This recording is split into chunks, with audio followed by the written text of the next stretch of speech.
Hey folks, we're back here with a Friday Night SmackDown review, and of course, I'm as upset as you are. I mean, they're finally in Arena using the cringe technology to get live interaction on Zoom for fans to come around. They look like ugly fat neckbeards, middle-aged losers that look like they haven't even watched any sort of combat sport in their life. It looked super weird, man. I mean, I am upset to do stuff like that. I don't like disrespecting people like that, but it just was such a freaking mediocre show. We had Vince McMahon coming around hyping about the Thunderdome. It's gonna be awesome. Oh my God, I'm 2 minutes into dying, and the Fiend just comes out with his entrance. The Fiend comes out, then Braun comes out. Of course, because tomorrow night, SummerSlam, they're feuding. And of course, Retribution comes out because, dude, they're a crazy group. They come breaking stuff. They are more menacing on SmackDown than they are on Raw. The reason why? Don't know why there's inconsistencies in that. It's like they should be a smidget. They should be playing small portions in the show. They're not playing anything to any major storylines. Michael Cole and Corey Graves still trying to foreshadow what this group wants. What does it want? Obviously, something negative to happen to the WWE. Thanks, they keep writing the logo, the insignia, and crossing it out. Vince did nothing about it. He didn't even issue what the training facility did last time during literally his own property being destroyed, and he wouldn't think there'd be extra security for Retribution, and it fails. It just feels dumb to me. This was underwhelming as it should be. All it had was just electricity popping out there in the Thunderdome. It's just some kind of arena. I don't give a damn. I don't. It had every SmackDown superstar coming to help out Braun after the Fiend just left them out high and dry. Braun did get the Fiend, Bray Wyatt's comeuppance when it was the Firefly Funhouse segment. But that's later on we talked about. As soon as every SmackDown superstar, even the women, because there's some women in the Retribution group. So Dana Brooke, Naomi, Lacey Evans, all heels and baby faces to play fake protector of SmackDown. Because they're heels. They're supposed to be pretending and despicable. So, yeah. It ended up with, of course, 2 title matches. AJ Styles and Jeff Hardy's that's claimed everybody wants to see that at SummerSlam. There's barely much of a card other than Asuka facing off against both women champions, and of course they'll make it more valuable than ever. Thanks, there's no top women in the SmackDown roster. MVP versus Apollo. McIntyre against Orton, that's the only exciting thing I'm going to watch. Street Profits versus Andrade and Garza. And a hair versus hair match with Shayna Baszler and Mandy Rose. We opened up the show after every other SmackDown superstar was in the ring. We had Sheamus and Big E fight because Sheamus post-match assaulted him. So that was practically how we opened up the contest.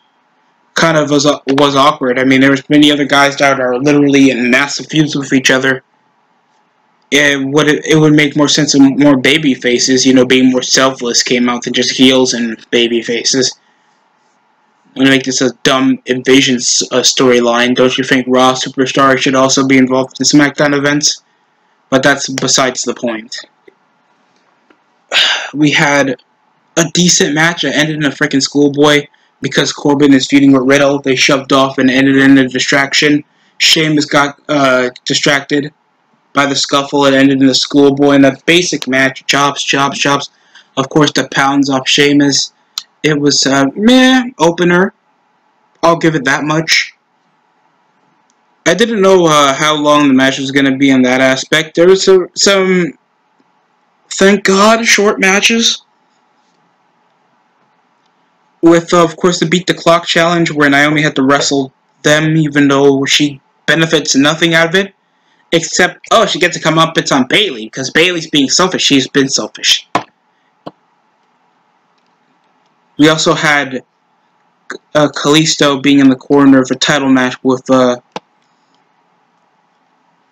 Illusion House Party. Yeah, I watched the match. There were some cool spots, some uppercuts, some cool moves from the outside. Lince Dorado, we know they're not going to win a match. We know they're never going to win the title belts. They're just there to get some spots, some Hurricane Ranas. What looks like he was supposed to go for a powerbomb or some kind of Hurricane Rana went bad, and it looks like Lince Dorado like snapped his neck somewhere in the spot. I don't know where, but it looked super bad, and so many people sent me clips. It went so soup over Ray. It ended up off a roll-up finish. The match was as bland as it could be. We know the predictable finish, and we didn't. And it just ended up with, finally, just some deception and already a crumbling tag division.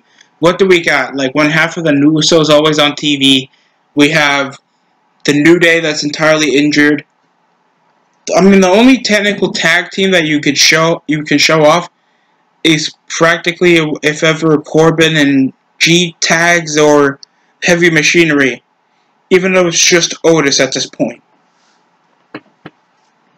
But thanks, he technically has no feud to go by because it's just Mandy and Sonya. He's just completely out the mix. I swear, you forgot as well that he was still Money in the Bank briefcase holder, even though he shows no sort of backing into a singles career other than getting Mandy, or that much of a main event player. So it's just dumb. I was super pissed off in the Money in the Bank review if you didn't watch it.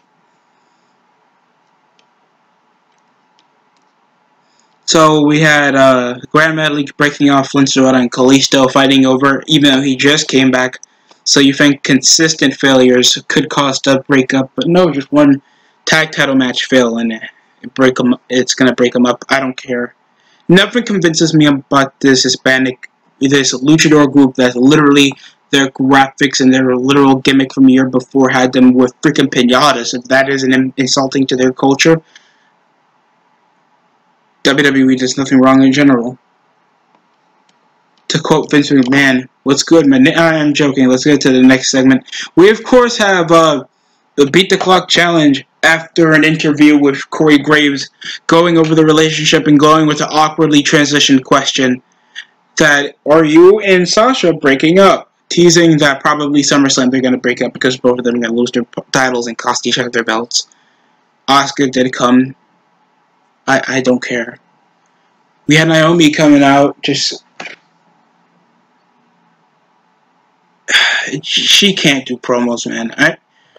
I'm not saying that she isn't athletically gifted. Her annoying, like, just already 2-minute lighting all the time on these SmackDown shows, and they try to excuse it now. The literal animations, the mini-trons literally showing out their entrance, and it looks so dumb just looking at every ugly kid's face now on high def.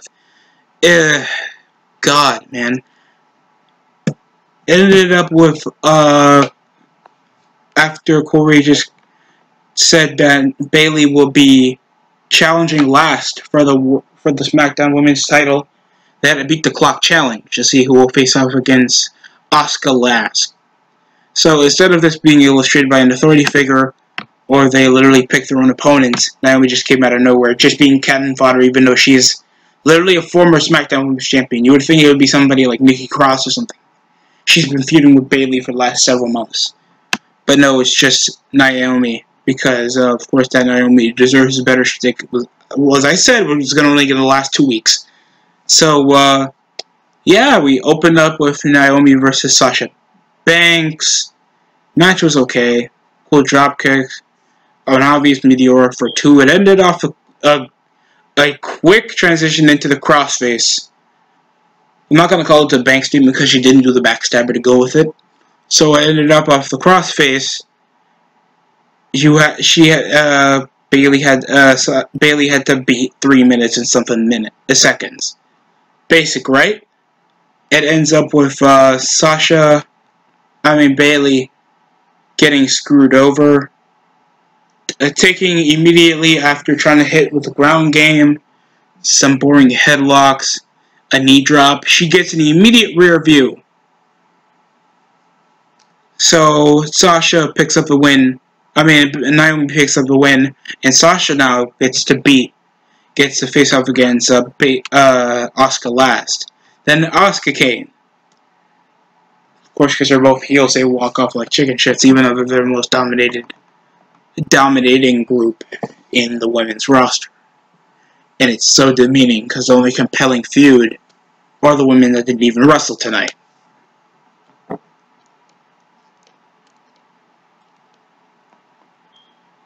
And it was just Naomi making freaking clicking sounds and stuff. It's like, do you want this work? It's so freaking awkward.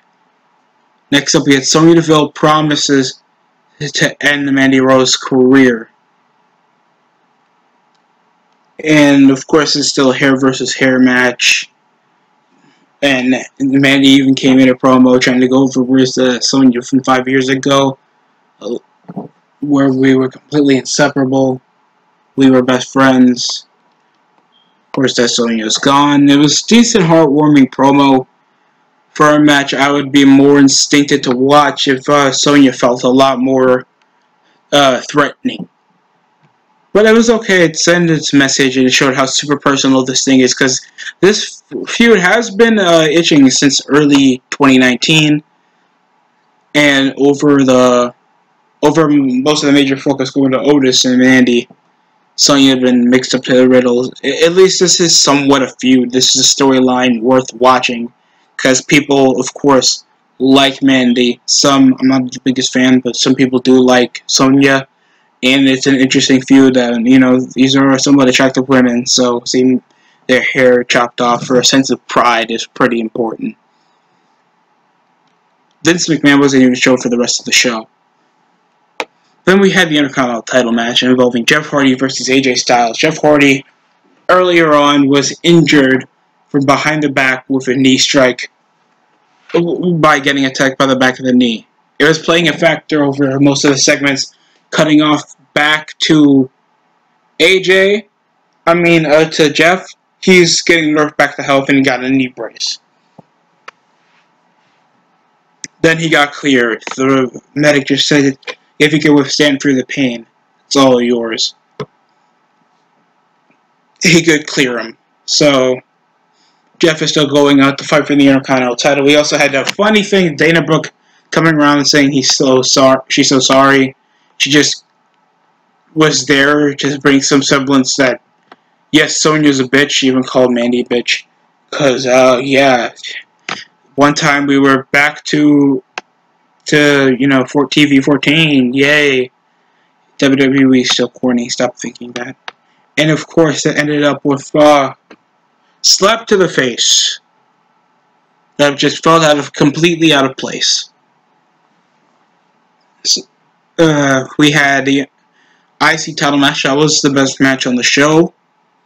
Decent selling off Jeff off some an over the top that as soon as a drop kick occurred, instead of the cliche that Styles just throws him out of the ring, he slams his knee right into the ring apron, targets his knee, can't do the whisper to the winds. Trying to go for a calf crusher, still withstands through the pain. Think a twist of fate happened. Later on, there was also a brainbuster that he countered using the knee brace, so completely down the twist of fate. The Swanton Bomb. It's over. Jeff takes the Intercontinental title for the 5th time in his career. Decent match. Good. Thank God we were actually getting some decent selling over a knee injury, just the entirety of the show, and it wasn't even foreshadowed before, instead of out of nowhere, even though they could have just did this a few weeks prior, even though this feud was completely out of nowhere. So probably they're not going to book a rematch until like last minute at SummerSlam, or just leave it for just next Friday. Other than that, match was fine, really fun to watch. Advise you, if you're watching SmackDown, if you missed on SmackDown, please watch the match. We also had the Firefly Funhouse that involved Bray, of course, mocking Braun Strowman over his previous relationship. We had clips involving why Alexa relationships are entwined with each other, and I am trying to compel myself. We had Bray getting after the the rabbit and the pig come nearly making out. Had Bray immediately just make fun of Love. Just everything that made it so cryptic and interesting completely flown out the window. And all I see is just a fat, musty dude wearing black leather and a mask and just getting kicked the shit out of. He'll just come around looking scary and so enticing, and it doesn't feel like he has any of the factor that made him cooler to begin with because of the way he talks back in the day. And now it just feels like Dr. Jekyll and Mr. Gay in the entire thing. I don't care if that sounds offensive. Whenever I mean gay, I mean dumb. It just feels off place. Brown just tossed him out where trucks usually unload goods. Ambulance came. The ambulance became red after this random dude that authoritated the Intercontinental title tournament came in. They walked off because the Fiend appeared after Braun was brawling with him from the Firefly Funhouse. And then that was it. Fade to black. Am I going to get used to the Thunderdome? I don't know. I'm trying to... The build felt lackluster. Other than the only thing that kept me interested was, of course, the Mandy and Sonya feud. And, of course, the Intercontinental title match was fine. I'm not enticed to still watch this Corbin feud with Matt Riddle that hopefully is done on pay-per-view. It just feels like they could have done a lot more, especially not because of the technology, but I can still hear fake crowd reactions sometimes, and it just felt like I was hearing something. Naomi just feels like a complete freaking joke. Nikki Cross tried to at least bring some drama into the situation on the behavior of Alexa changing, even though she didn't even have a promo. She's probably going to show up at the Universal title match, but it's just going to be some bullcrap that's going to make Bray more unbelievably carny than his character change already been. And it's already lost most of its mythos from, I'm not going to just say October all the time, I'm just going to say since he lost to Goldberg. Or that John Cena thing, because it just felt like it's overly to tell an overly predictable, stupidly cryptic point over why isn't he benefiting or something like that, and it just looks completely dumb. But that's SmackDown. All I have to say is thank God I didn't see Shorty G a lot. The matches were watchable. The promos with Mandy and Sonya felt alright, and the Lucha House Party were just overly consistent jobbers. I don't know what kind of aspect that you had of them winning.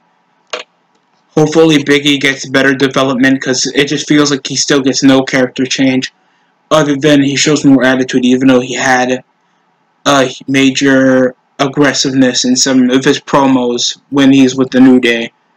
So it just felt like it's there. It just felt like he's just feeding with Sheamus just to feel like semblance of babyface versus heel. It just feels out of place. Why Sheamus is feuding with another random babyface. But that's my opinion. Your opinion, though, matters in this channel, helps me grow, makes up a discussion.